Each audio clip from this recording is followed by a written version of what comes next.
Hi students. तो अब लेकर के आ गए क्लास 11th का इंग्लिश मीडियम का जो बेसिक मैथमेटिकल कॉन्सेप्ट चल रहा है उसका ये सेकंड लास्ट लेक्चर है ना। तो इसके बाद एक और lecture area bounded by curve और कुछ बेसिक कॉन्सेप्ट और भी मैथमेटिक्स के, और उसके बाद हम लोग चैप्टर स्टार्ट करेंगे अपना फिजिक्स, है ना। तो देखा जाए, क्वेश्चन पहले लिखिए पॉज करके। मतलब आज हम बहुत सारी जगह से उठाए क्वेश्चन। ये मोशन का क्वेश्चन है और मोशन का को अप्लाई करके दिखाएंगे कि किस तरह से इंटीग्रेशन का यूज फिजिक्स में होता है। फिर ये भी momentum, rate of change in momentum, ये भी है।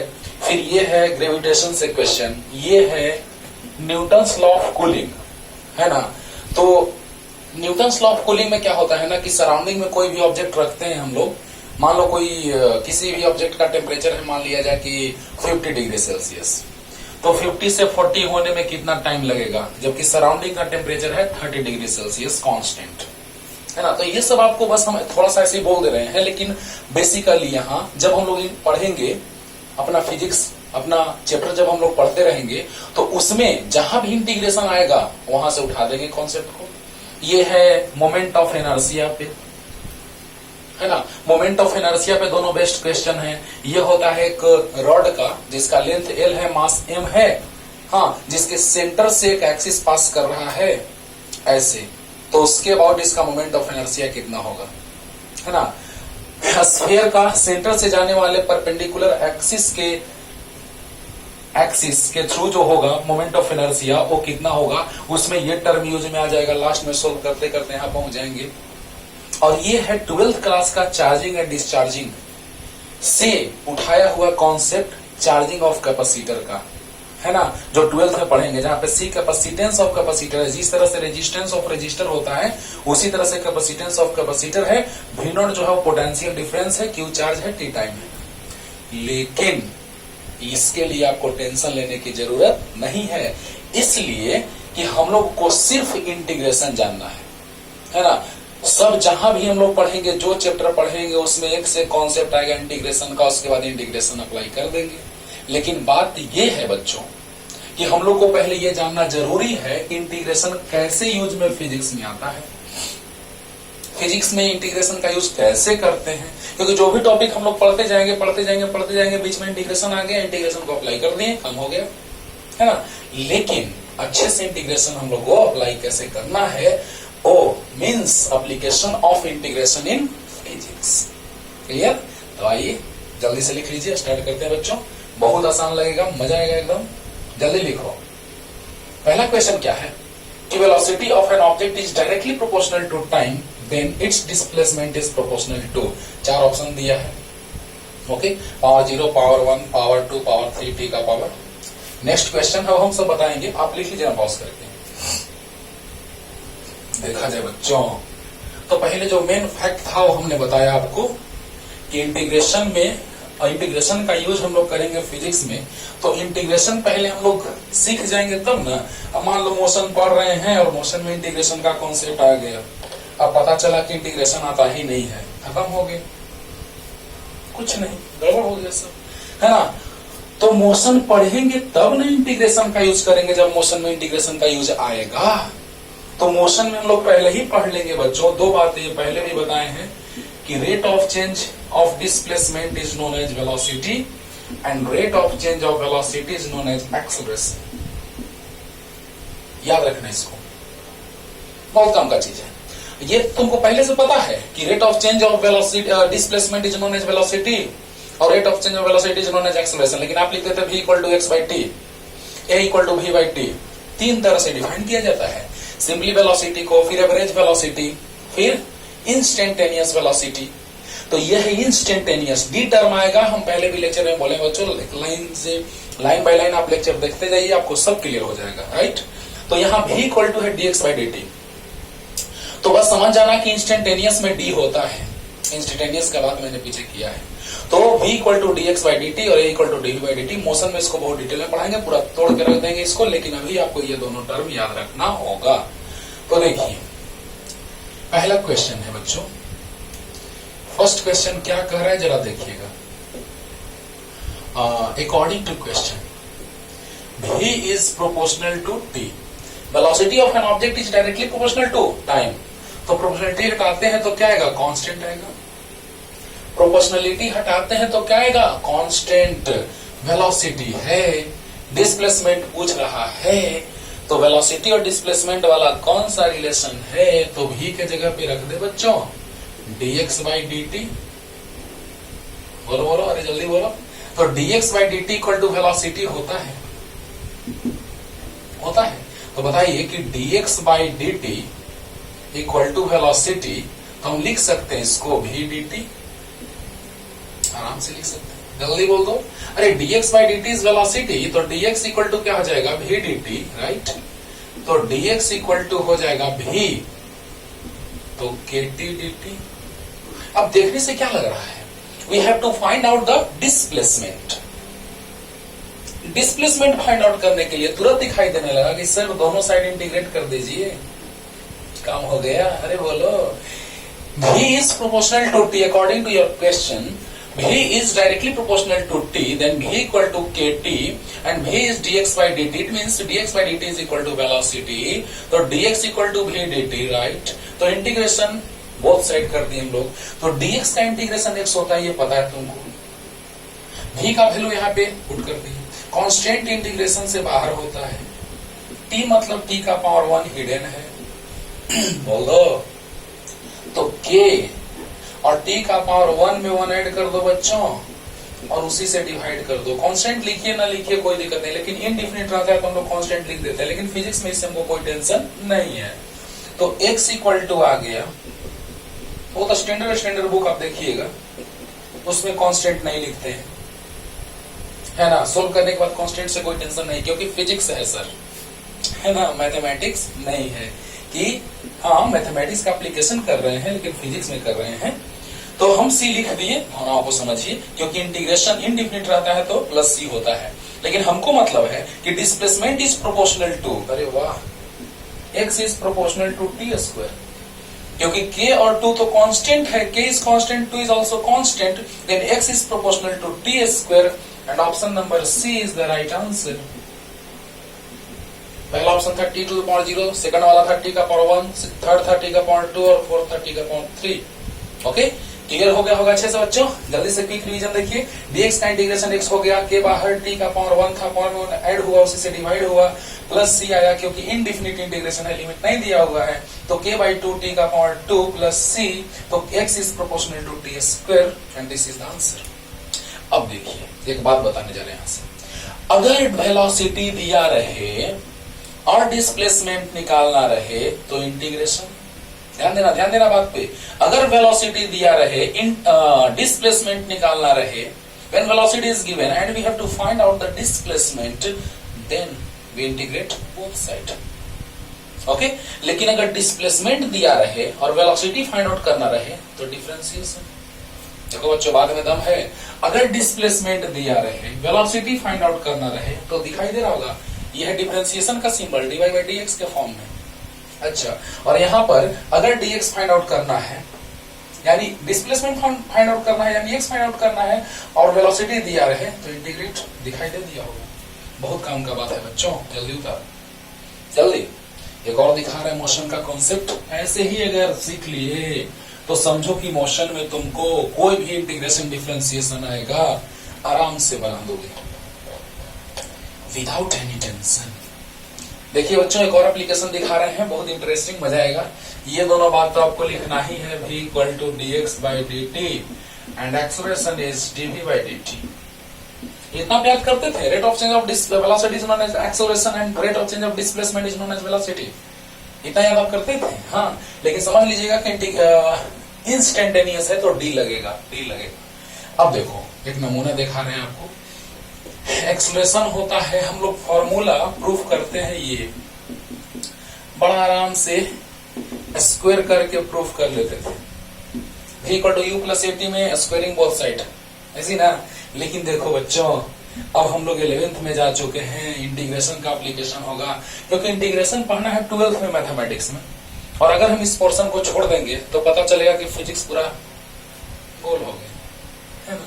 तो बताइए, a इक्वल टू होता है dv by dt, लेकिन जो हम लोग रिलेशन लाने जा रहे हैं v square equal to u square plus 2s, उसमें t का टर्म ही नहीं है।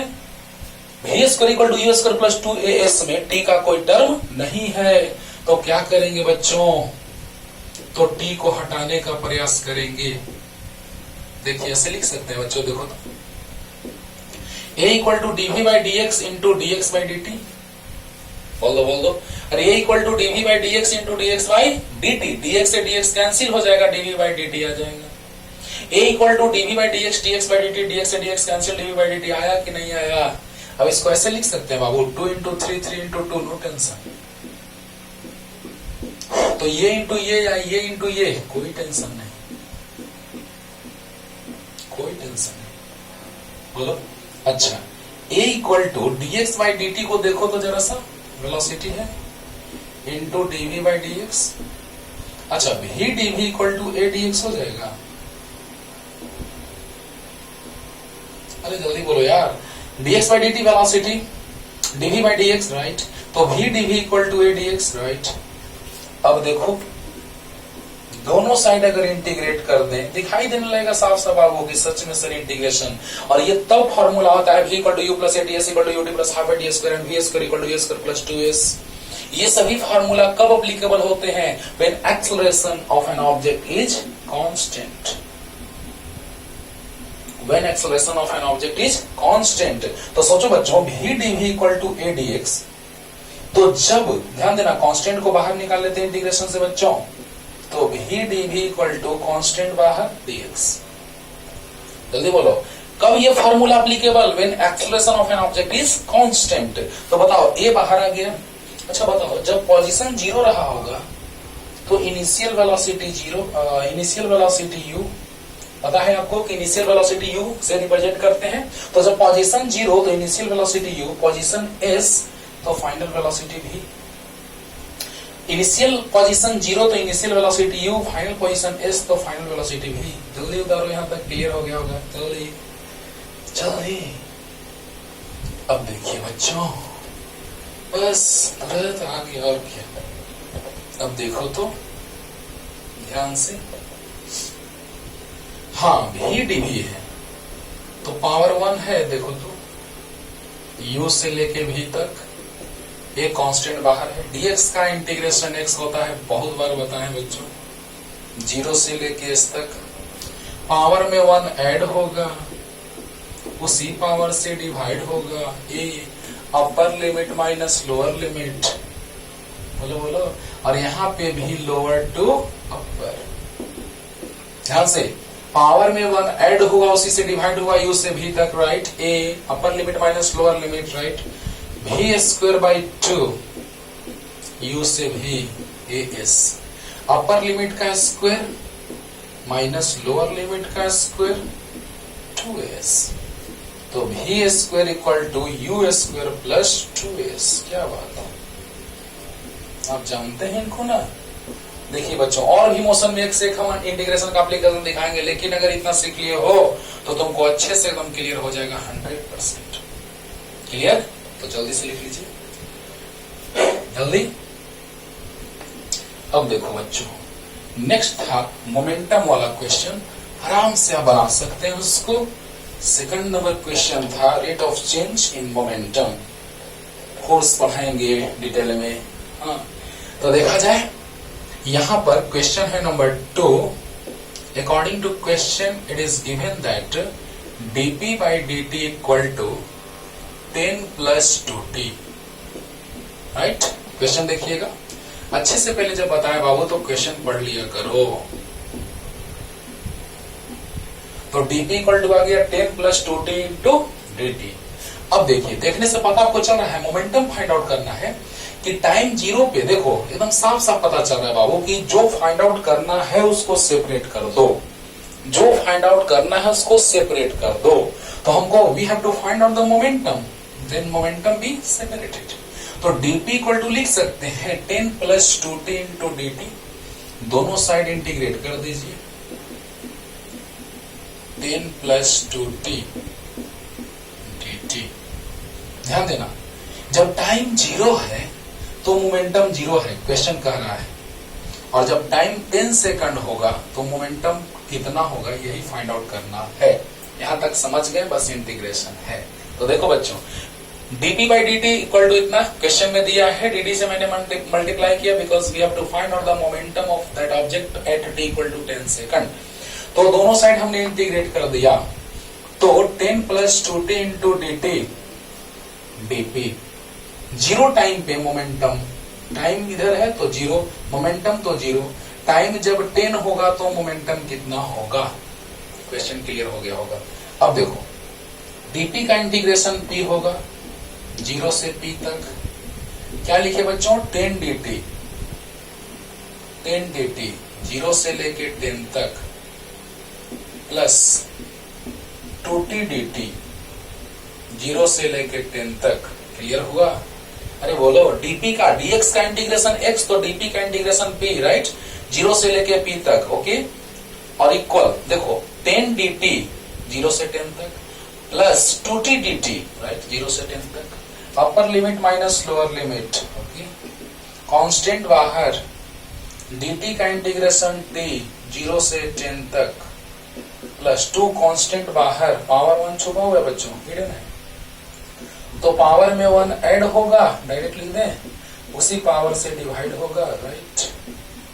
अब तो समझ सकते हो यार, ध्यान देना, dp का इंटीग्रेशन p हो गया अपर limit minus lower limit, right, 10 बाहर, dt का इंटीग्रेशन t 0 से 10 तक, राइट, 2 बाहर, पावर में 1 ऐड होगा तो 1 प्लस 1 2 और उसी पावर से डिवाइड होगा 0 से 10 तक। क्लियर? अब देखिए 2 से 2 कैंसिल हो गया तो 10 upper limit 10 minus lower limit 0 plus upper limit का स्क्वायर 10 का स्क्वायर माइनस 0 का square equal to 100 plus 100 200 kg metre पर सेकंड। ये यूनिट कहां से आया सर?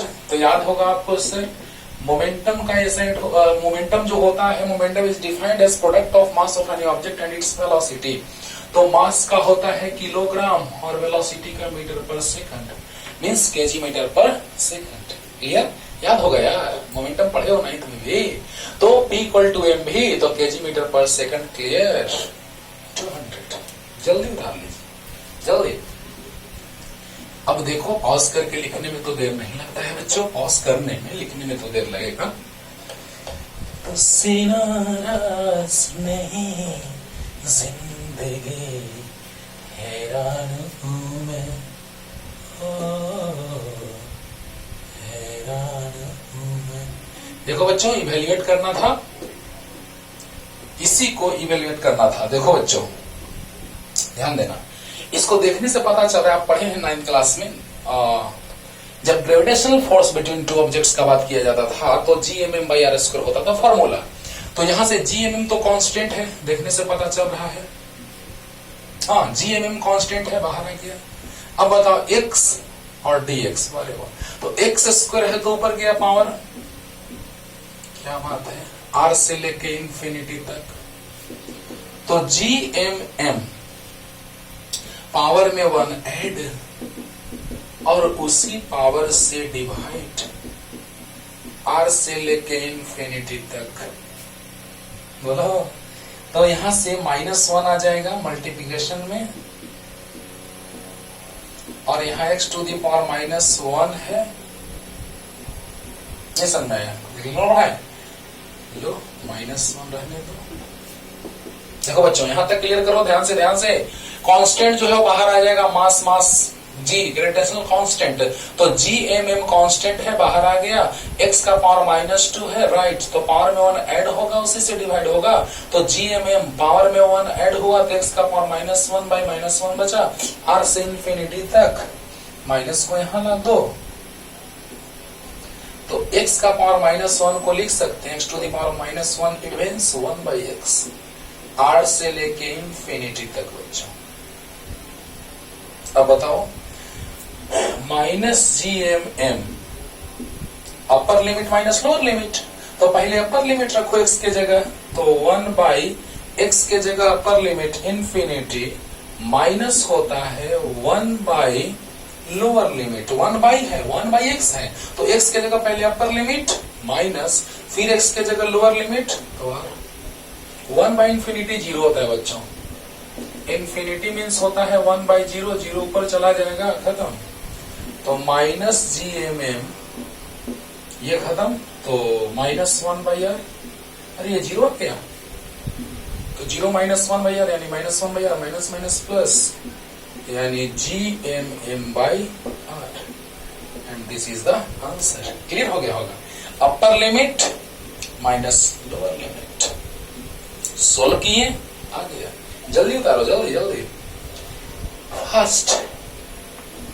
एकदम इजी लग रहा है ना बच्चों? कैसे एप्लीकेशन होता है फिजिक्स में इंटीग्रेशन का, आज आपको अच्छे से पता चल रहा होगा, लास्ट होते होते पूरा पता चल जाएगा।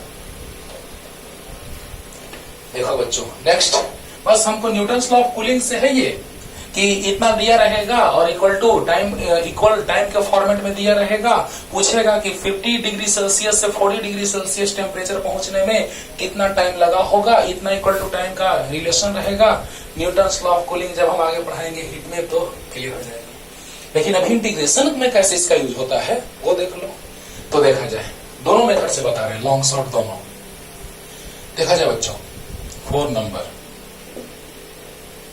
इंटीग्रेशन 50 से 40 तक D theta divided by theta minus theta naught, और थीटा नॉट 30 डिग्री सेल्सियस दिया है, कांस्टेंट है ये। ऐसा रहे तो dx बाई एक्स के फॉर्म में है, तो शॉर्ट में तो बताएंगे ही, पहले डिटेल देखो। तो थीटा माइनस थीटा नॉट को हमने जेड मान लिया, और जिसको मानते थे उसी के रेस्पेक्ट में हम लोग डिफ्रेंशिएट करते थे बच्चों। तो d d theta of theta minus theta naught और d d theta of z. Theta का थीटा के रेस्पेक्ट में डिफ्रेंशिएशन, देखो बाबू थीटा ऐसे लिखते हैं ऊपर करके, और क्यों नीचे ऐसे, ये देखो यहाँ पे वेरिएबल है शुरू में स्टार्टिंग में, इसीलिए हम दोनों तरह का क्वेश्चन एक जगह रख दिए हैं कि तुमको अच्छे से समझ में आए। यहाँ पे ये कांस्टेंट है, ये वेरिएबल है, यहाँ वेरिएबल प्लस में है, लेकिन यहाँ वेरिएबल माइनस में, क्योंकि C और V नॉट कांस्टेंट है, RC कांस्टेंट है, resistance of resistor is constant, capacitance of any given capacitor is constant, C is constant, V naught is potential difference across the battery is also constant. तो बताइए cube varies with time, है ना? तो यहाँ पे variable जो है वो माइनस साइन के साथ है और यहाँ वेरिएबल प्लस साइन के साथ है, यही दोनों में फर्क है और दोनों क्लियर करते हैं। देखो बच्चों, तो कांस्टेंट का थीटा का डिफरेंशिएशन 1 थीटा के रिस्पेक्ट में, और कांस्टेंट का 0, और dz बाई डी थीटा। तो 1 माइनस 0 1 आ गया, तो डी थीटा इक्वल टू हो गया dz, राइट? अरे बोलो बोलो यार, अरे जल्दी बोलो, ये क्लियर हो गया होगा, बोल दो। दोनों साइड हमने थीटा के रेस्पेक्ट में डिफरेंशिएट कर दिया, थीटा का डिफरेंशिएशन 1 और कांस्टेंट का 0 और dz बाई डी थीटा 1 आ गया, 1 से डी थीटा मल्टीप्लाई हुआ तो d theta equal to dz। Clear? अब देखो डी थीटा को हम लिख देंगे क्या, dz, और इसको क्या लिखेंगे, z। लेकिन यहां फंक्शन आ गया z का, यहां थीटा का फंक्शन था तो theta varies from here to there, और थीटा नॉट को रख दे बाबू, थीटा नॉट है 30 डिग्री, चलो यहां लिख देते हैं theta minus theta naught equal to z है, क्योंकि अभी यूज में आएगा, ये जरूरत पड़ेगा इसका। तो theta minus 30 degree Celsius equal to z, बोल लो। लेकिन यहाँ पे फंक्शन थीटा का है, तो theta varies from 50 degree Celsius to 40 degree Celsius, it means temperature of body decreases, okay. लेकिन यहाँ पर हम लोग क्या देख रहे हैं कि this is the function of z, तो जब थीटा रखेंगे हम लोग 50, तो 50 माइनस 30 यानी जेड आ गया 20, इसमें भी ध्यान देना है बच्चों। और जब थीटा रखेंगे हम लोग 40, तो 40 माइनस 30 इक्वल टू 10। यहां फंक्शन थीटा का था तो थीटा वेरी कर रहा था, यहां फंक्शन जेड का है तो जेड वेरी कर रहा है। Any doubt? No doubt. अब इसका होता है इंटीग्रेशन dx बाई एक्स का, ln x लिखो या log बेस e x लिखो, तो यहाँ z हो जाएगा। अरे dx बाई एक्स का इंटीग्रेशन ln x, तो dz बाई z का ln z, या log बेस e z यानी log z to the base e, 20 से लेकर के 10 तक। अपर लिमिट पुट करो बच्चों, तो log upper limit 10 minus log lower limit 20। Clear? अरे क्लियर हो रहा है ना। चलो फिर से ध्यान देना, ये तो क्लियर हो गया होगा, थीटा का डिफरेंशिएशन 1 होगा, कांस्टेंट का 0 होगा, dz बाई डी थीटा में 1 से मल्टीप्लाई होगा, d theta equal to dz, right. तो d theta equal to dz, right. Theta minus theta naught z मान लिए, क्लियर। जब हम लोग फंक्शन देखे थे थीटा का, तो थीटा वेरी कर रहा था, फंक्शन जेड का तो जेड वेरी करेगा। तो थीटा 50, तो 50 माइनस 30 20, तो 50 तो 20, और 40 माइनस 30 तो 40 तो 10, क्योंकि 40 माइनस 30 10 हो गया, clear.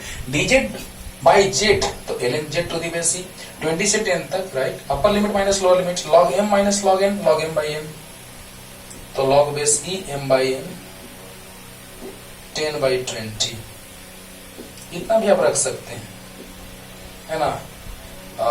log base E 1 by 2, इतना भी आप आंसर छोड़ सकते हैं, लेकिन इसको और सोल्व करके दिखा रहे हैं, हाँ, क्योंकि केमिस्ट्री में भी बहुत ज्यादा लॉग का यूज में आता है ना। तो जल्दी से ये लिख लो ना। अब देखो बच्चों, बस ध्यान देते रहो, अच्छे से पूरा क्लियर कर देते हैं। अब देखा जाए, इसको हम लिख सकते हैं, log बेस ई 1 बाई 2 है, तो 2 टू द पावर माइनस 1, अरे 1 बाई 2 को 2 to the power minus 1, right. Power से multiply, log 2 to the base e, base e को बेस 10 में प्रूफ किए हैं, log वाला देखो lecture 2.303 log 2 to the base 10। देखो बच्चों, log बेस ई को log बेस 10 में कन्वर्ट करने के लिए हम लोग 2.303 से मल्टीप्लाई करते थे, इसका मैंने प्रूफ किया है, log वाला लेक्चर आप देखिए, क्लियर हो जाएगा। तो -1 में इससे मल्टीप्लाई होगा, तो -2.303 into log 2 to the base 10 का वैल्यू होता है बच्चों 0.301, और जैसे ही मल्टीप्लाई किया जाएगा 0.693, and this is the answer. लेकिन इसका सेकंड मेथड भी हम बताने जा रहे हैं, एकदम डायरेक्ट मेथड, तो जल्दी से उतार लीजिए, क्लियर हो गया होगा जल्दी। अब देखो, लॉग वाला में याद करो, डायरेक्ट हम लोग क्या करते हैं, तो डिवाइड कर देते हैं, किससे, तो वेरिएबल के साथ जिससे मल्टीप्लाई रहता है उससे, तो dx बाई एक्स के फॉर्म में है, तो log बेस ई x मतलब थीटा माइनस थीटा नॉट।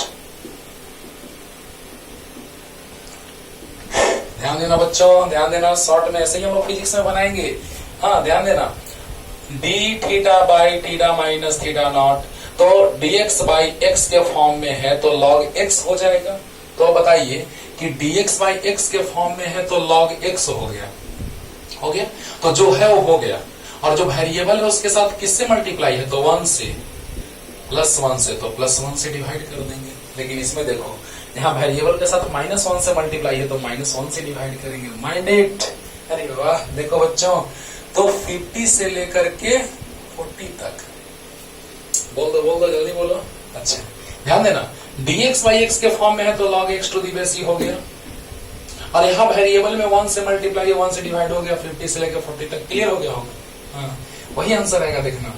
तो log base e upper limit रखो। अच्छा चलो एक लाइन और, थीटा माइनस थीटा नॉट का वैल्यू 30 दिया है बच्चों, देखो +1 तो हिडन है, 50 से लेकर 40 तक, log base e upper limit 40 minus 30 10 minus log lower limit, upper limit के बाद लोअर लिमिट पुट करते हैं बच्चों, तो log अपर लिमिट रख दिए, minus log lower limit put करेंगे, 50 माइनस 30 20 आ गया। देखो तो log base e m, log m minus log n, log m by n, इसके बाद तो सोल्व हम कर चुके हैं अभी जस्ट, तो log 1 by 2 to the base e, and this is the answer. इसके बाद सोल्व करके लाए थे -0.693, अभी तुरंत लाए, तो क्लियर हो गया होगा अच्छे से। dx बाई x का फॉर्मेट रहेगा, तो log बेस ई x रहेगा, लेकिन यहाँ पे जो वेरिएबल में मल्टीप्लिकेशन उससे डिवाइड होगा, तो अब वैल्यू पुट करो, यहाँ पे 30 है, राइट 30 है, तो पहले अपर लिमिट, तो 40 minus 30 10 minus log lower limit 50 minus 30 20, तो log m minus log m by m, clear. जल्दी करो जल्दी, अब देखिए बच्चों, नेक्स्ट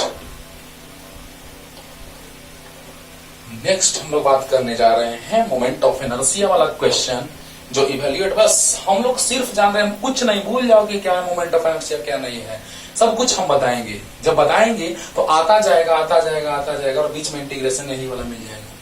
तो पहले इंटीग्रेशन जानना जरूरी है, क्योंकि फिजिक्स तो हम पढ़ाना ही है हमको। तो बताइए बच्चों, 5 number, m/l minus l/2 to l/2 x² dx। तो m/l बोलो, बस सिंपल एकदम, m और m mass of rod and length of rod है ना, और x² dx। तो पावर में 1 ऐड हुआ, उसी से डिवाइड हुआ, तो क्लियर हो रहेगा। पावर 2 है तो 1 ऐड होगा तो 3, और उसी पावर से divide, minus l/2 to l/2, right. तो m/l 3l, m/3l। अरे बोलो यार, पावर में 1 ऐड हुआ, उसी से डिवाइड हुआ, नो टेंशन, माइनस l/2 से प्लस l/2 तक, ओके। अब अपर लिमिट पुट कर दो, तो l/2 का power 3 minus lower limit minus l/2 का पावर 3, क्लियर। देखो l/2 का पावर 3 बच्चों, माइनस l/2 का पावर 3, क्लियर। तो m/3l, अब देखो l3/8 होगा, l3/8, 2 2 4 2 8, और देखो माइनस का क्यू माइनस होता है और माइनस माइनस प्लस हो जाएगा, माइनस का क्यू माइनस होता है, माइनस माइनस प्लस हो जाएगा, l3/8, ओके। अब देखिए, तो m/3l इंटू l3/8, तो 2l3/8, 2 4 जा 8, और l से l3 कैंसिल होगा l² बार में, तो ml²/4 3 जा 12, आंसर। बोलो यहां तक तो क्लियर।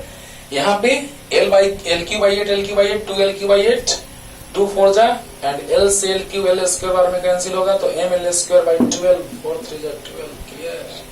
जल्दी जल्दी फास्ट।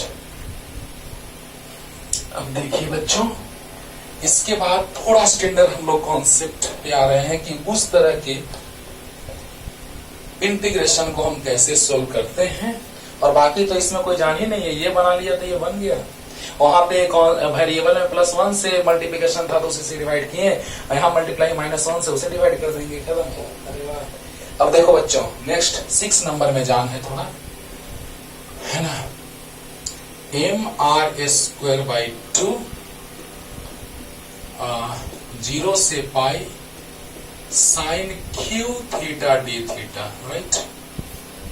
मतलब हम लोग फिजिक्स का कॉन्सेप्ट यूज करते करते मोमेंट ऑफ इनर्शिया निकालते सोल्व करते करते हम यहाँ पहुंच जाएंगे, और यहाँ के बाद इंटीग्रेशन आता ही नहीं है, उड़ गया, है ना। तो देखो बच्चों, अगर इसको क्लियर कर लो तो आगे काम देगा ये। mr²/2 0 से पाई, राइट, साइन क्यू थीटा। देखो इस तरह के इंटीग्रेशन को कैसे सोल्व करते हैं बच्चों, साइन क्यू थीटा है तो लिख सकते हैं sin² theta into sine theta, एकदम लिख सकते हैं, क्योंकि साइन और कॉस अगर दोनों आ गया तो कॉस का डिफरेंशिएशन माइनस साइन होता है, यानी कॉस साइन के रूप में कन्वर्ट हो जाएगा, काम खत्म हो जाएगा। देखो कैसे सोचते हैं बच्चों। तो बताइए mr²/2, अच्छा इसको लिख सकते हैं क्योंकि साइन कॉस दोनों को दिखना चाहिए, तो sin² थीटा को लिख सकते हैं 1 - cos² थीटा, एकदम लिख सकते हैं, into sine theta d theta. यहां तक कोई डाउट?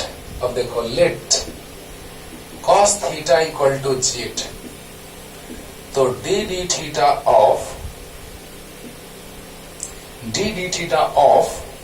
cos थीटा, तो d d theta of z, तो cos थीटा का डिफरेंशिएशन होता है माइनस साइन थीटा बच्चों, cos थीटा का डिफरेंशिएशन होता है माइनस साइन थीटा, क्लियर।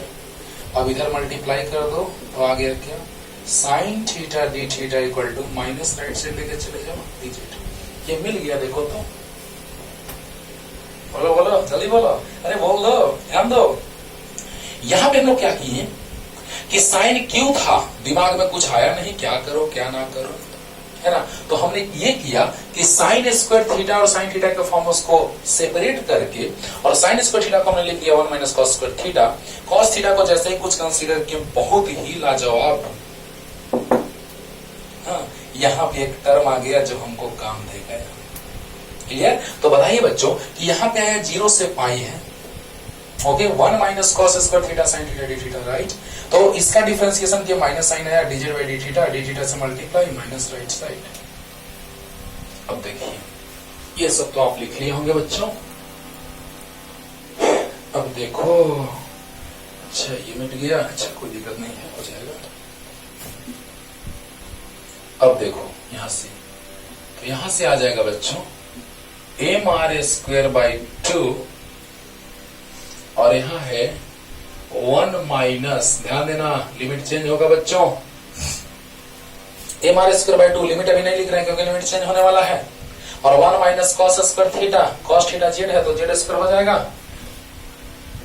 बोलो बोलो, अरे कॉस थीटा जेड है तो स्क्वायर है तो जेड स्क्वायर, और sign theta d theta minus DZ, minus DZ, right.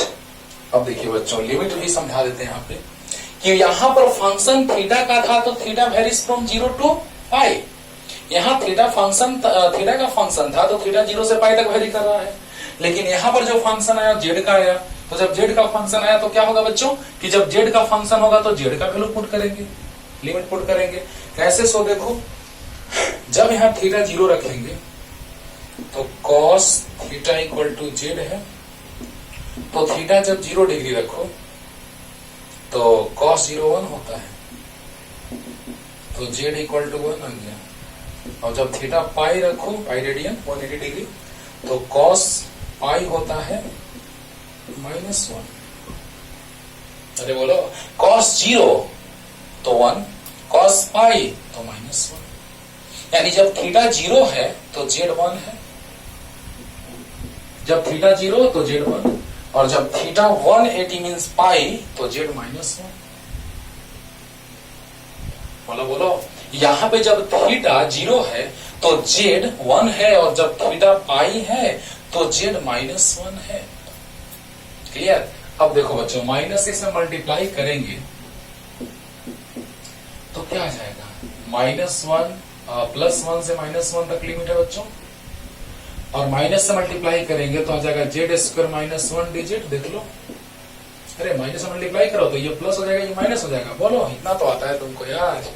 अब बोलो बच्चों, m r square by 2 power में 1 ऐड करेंगे तो जेड क्यू बाई 3 होगा, 1 से लेके -1 तक, माइनस, बोलो और एक लाइन बढ़ा दे, क्या बढ़ा दे, लो इस जेड स्क्वायर डिजिट लिख दे कि सही है। अरे समझ में तो आ रहा होगा बहुत सारे बच्चों को, लेकिन कुछ बच्चों को अगर नहीं आ रहा होगा तो चलो सेपरेट करके लिख देते हैं, 1 से -1 तक जेड स्क्वायर डिजिट, -1 से डिजिट मल्टीप्लाई करेंगे तो डिजिट आएगा। अंडरस्टूड और नॉट, बोलो, Z square digit -1 into digit, यानी डिजिट 1 से लेके -1 तक लिमिट। जल्दी यहां तक आ जाओ, एकदम पूरा क्लियर होगा, जल्दी उतारो जल्दी। अब देखो बच्चों, देख रहे हो ना, इसमें थोड़ा सोचना है ज्यादा, बाकी कोई टफ नहीं है, सब पूरा तोड़ के इसीलिए बता रहे हैं बच्चों कि थोड़ा भी दिक्कत ना हो। तो m r square by 2, m r square by 2, अब देखो क्या करे, बोलो, पावर में 1 ऐड, उसी से डिवाइड, तो जेड क्यू बाई 3, 1 से लेके -1 तक, और माइनस डिजिट का इंटीग्रेशन जेड 1 से -1 तक। बोलो बच्चों, पावर में 1 ऐड होगा उसी से डिवाइड होगा, पावर में 1 ऐड होगा उसी से डिवाइड होगा, 1 से -1 तक, और माइनस डिजिट का इंटीग्रेशन जेड होता है 1 से -1 तक। लिमिट पुट करो, काम खत्म। -1 का क्यूब, माइनस होता है अपर लिमिट माइनस लोअर लिमिट, 1 का cube, 3 minus upper limit minus lower limit. ध्यान देना बच्चों, अपर लिमिट का क्यू माइनस लोअर लिमिट का क्यू, माइनस पहले से है, upper limit -1 minus lower limit, upper limit minus lower limit होता है। तो आ गया m²/2 -1 का क्यू, तो -1 आ जाएगा, माइनस का क्यू माइनस होता है, तो -1 और -1 -2/3 और -2 में माइनस से मल्टीप्लाई तो +2, तो m²/2 इंटू क्या गया बच्चों बोलो, 3 2 जा 6, 3 2 जा 6, 6 -2 4/3, तो आ गया 2/3 m²। बोलो जल्दी जल्दी से उतार लीजिए, और लास्ट बचा हुआ है, जल्दी जल्दी। अब देखो बच्चों, लास्ट जो 12th में यूज में आने वाला है ना, तो पहले ही हम लोग जान लेते हैं, इंटीग्रेशन हम लोग जान रहे हैं। अभी कुछ चार्जिंग छोड़ दो कि चार्जिंग क्या है सर, डिस्चार्जिंग क्या है सर, छोड़ दो अभी, बस हम लोग को इंटीग्रेशन अभी पढ़ना है। तो इंटीग्रेशन जान रहे हैं बच्चों, CV0 माइनस Q और dt/RC 0 to t। चलो पहले लॉन्ग मेथड, तो मान लेते हैं बच्चों CV0 minus Q equal to z, dqy direct भी शॉर्ट भी बना सकते हैं, लेकिन पहले लॉन्ग बना रहे बच्चों, तो CV0 minus Q equal to z मान लिए, तो दोनों साइड Q के रेस्पेक्ट में डिफरेंशिएशन कर दो,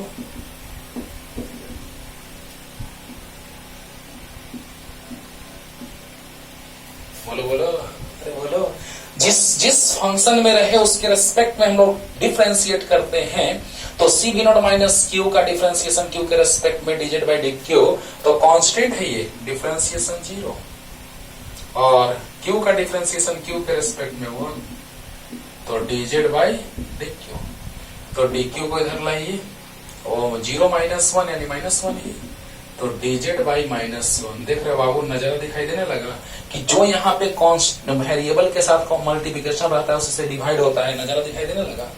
जो यहाँ पे वेरिएबल रहता है जिससे मल्टीप्लिकेशन उसमें, तो q में -1 से मल्टीप्लिकेशन है, तो -1 नीचे आ गया, नजर दिखाई देने लगा। हाँ, सर ही बनाएंगे, लेकिन पहले लॉन्ग। अब देखो बच्चों, dq, अच्छा dq कितना आ गया, dz/-1, और इसको हमने क्या माना है, z, लेकिन ये q का फंक्शन था तो 0 से q तक, लेकिन अब z का फंक्शन आ गया, लिमिट रखेंगे, dt का इंटीग्रेशन t होता है 0 से t तक, कांस्टेंट तो नीचे है, बाहर आ गया, dt का इंटीग्रेशन t 0 से t तक, RC नीचे। अब बताओ बच्चों, -1, तो माइनस से मल्टीप्लाई कर देंगे, उधर चला जाएगा, लेकिन लिमिट थोड़ा सा सोचो, अब यहां तक जल्दी से उतार लो ना, यहां तक जल्दी जल्दी फास्ट। अब लिमिट सोच लेते हैं, देखो बच्चों, नहीं लिखा होगा बैक करके लिख लेना। अच्छा, लिमिट जब q 0 रखेंगे तो CV0 minus 0 equal to z, यानी z इक्वल टू CV0, और q अगर q ही रखेंगे तो z वही रहेगा, बोलो बोलो। अरे जब q 0 रखेंगे तो 0, q की जगह 0 पुट करो तो z इक्वल टू CV0 आएगा, और जब q वही रहेगा q ही, तो यही रह जाएगा z। तो जब q 0, ध्यान देना बच्चों, जब q 0 तो z CV0, बोलो बोलो जल्दी बोलो। अरे जब q 0 तो z CV0, और जब q तो z इतना ही,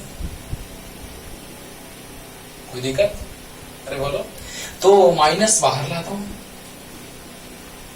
माइनस, और dz/z CV0 से लेके CV0 माइनस q तक, और अपर लिमिट माइनस लोअर लिमिट, तो t माइनस 0, t ही रह जाएगा RC। बोलो, अब बताओ बच्चों, यहां तक एकदम अच्छे से क्लियर हुआ? लास्ट रिपीटेशन ध्यान देना, dq को हमने रख दिया, अभी जस्ट लाए थे dz/-1, और CV0 माइनस q z है, माइनस को हमने बाहर कर दिया dz/z, और जब Q0 तो ZCV0, Q0 तो ZCV0, क्योंकि यहाँ Z का फंक्शन है, Q का फंक्शन है, तो जब Q0 तो यहाँ ZCV0, और जब QQ तो ZCV0 माइनस Q, माइनस बाहर कर दिए, dz बाई z, राइट, और अपर limit minus lower limit, right. यहाँ तक क्लियर है? चलो जल्दी जल्दी यहाँ तक आओ बच्चों, बस हो गया। और क्या, फिर शॉर्ट में भी बना के आपको दिखा देंगे बच्चों। क्यू पूछ रहा है टी के फंक्शन के फॉर्म में, है ना, क्यू पूछ रहा है टी के फंक्शन के फॉर्म में, तो देखा जाए, इंटरेस्टिंग। माइनस इधर चला जाएगा right side, dz by z, तो ln z लिखो या log बेस e के फॉर्म में लिखो। ध्यान देना बच्चों, ध्यान देना। कहां से कहां तक? तो CV0 से लेकर के CV0 माइनस क्यू तक, राइट, माइनस राइट साइड। यहां तक कोई डाउट है तो बोलो, नो डाउट। ln z होता है या log बेस z होता है, log z to the base e होता है इसका इंटीग्रेशन, और माइनस राइट हैंड चला गया, CV0 से लेके lower limit CV0, upper limit CV0 minus q, right. Upper limit पहले पुट करते हैं, तो log CV0 minus q to the base e minus lower limit log base e CV0 minus t by RC, मतलब log upper limit minus log lower limit. बताओ, log m minus log n, log m by n, तो log base e m by n, CV0 minus q by CV0, clear, minus t by RC। log m minus log n, तो log m by n minus t by RC, clear. अब देखिए जाके log में lecture, अगर ऐसा होता था तो हमने प्रूफ किया था x to the base c equal to y, तो e to the power y equal to x, बहुत अच्छे से बताया था इस बात को। एक लाइन से लेक्चर देखो बाबू, सब चीज क्लियर होगा अच्छे से एकदम। तो log x to the base c equal to y रहता था, तो e to the power y equal to x होता था। अब देखो, तो यहाँ e टू दी पावर इतना हो जाएगा, equal to CV0 minus q by CV0। तो देखो देखो बच्चों, e to the power equal to, right, तो बताइए यहाँ minus e to the minus t by RC, CV0 में CV0 से डिवाइड होगा 1, क्योंकि दोनों में डिवाइड है CV0 से, तो CV0 by CV0 1 minus q by CV0, तो q बाई CV0 को LHS में लाओ, और 1 माइनस राइट साइड, क्लियर, बोलिए। LHS में आए ये, और 1 माइनस ये चला गया। अब CV0 से मल्टीप्लाई कर देंगे, तो Q इक्वल टू आ गया CV0 into 1 minus e to the power minus t by RC। यही है चार्जिंग का इक्वेशन बाबू, इसका भी डिटेल चलता है, और इंटीग्रेशन समाप्त, इंटीग्रेशन का यूज समाप्त हो गया। देखो कितना सन, इससे इसमें इससे डिवाइड होगा 1 आएगा, इसमें इससे डिवाइड होगा इतना आएगा, ये आया LHS में, ये RHS में, और इससे मल्टीप्लाई हो गया। फिजिक्स में इसके आगे और भी बहुत कुछ होता है ना, लेकिन इंटीग्रेशन का यूज इस तरह से होता है, ओके। लेकिन शॉर्ट में कैसे, वो देखो, जल्दी जल्दी जल्दी। अब देखिए बच्चों, शॉर्ट में कैसे इसको बनाते हैं, डायरेक्ट एकदम, बस एक लाइन में काम खत्म हो गया। देखो बच्चों, dx बाई x के फॉर्म में है, तो dx बाई x के फॉर्म में रहे तो फंक्शन वाला के साथ माइनस साइन है, वेरिएबल के साथ, यानी dq by constant minus x के फॉर्म में है। तो बताइए इसको कैसे लिखते हैं, इसको लिखते हैं log x, log base e लिखो या ln लिखो, log बेस e लिखो या ln लिखो, नो टेंशन, और फंक्शन को लिख दो CV0 माइनस q, लेकिन जो वेरिएबल है उसमें जिससे मल्टीप्लाई है, जिस कांस्टेंट से, उसे डिवाइड कर दो। एकदम आसान तरीका। कहां से कहां तक क्यू वेरी कर रहा है बाबू, 0 से क्यू तक, क्योंकि यहाँ फंक्शन क्यू का है तो क्यू वेरी करेगा। वहां फंक्शन जेड में ला दिए थे तो जेड वेरी कर रहा था, यहाँ फंक्शन क्यू तो क्यू वेरी करेगा। और dt का इंटीग्रेशन t, नहीं समझा, चलो और समझाते बच्चों, शॉर्ट में ही फिजिक्स में हम लोग यूज करेंगे बार बार, लेकिन पहले लॉन्ग आपको समझा दिए तब शॉर्ट। देखा जाए, dx बाई x के फॉर्म में है तो log x हो गया, लेकिन देखिए कि वेरिएबल में माइनस है तो -1 से डिवाइड, क्योंकि जो यहाँ रहे -2 है तो -2 से, -1 तो -1 से, राइट। अच्छा, अब बताओ, पहले क्लियर हुआ ना, क्लियर हुआ ना, dx by x log x, dx by x log x, और जो वेरिएबल में जिससे मल्टीप्लाई उसे डिवाइड, वेरिएबल में जिससे मल्टीप्लाई उसे डिवाइड, जीरो से लेके क्यू तक, राइट।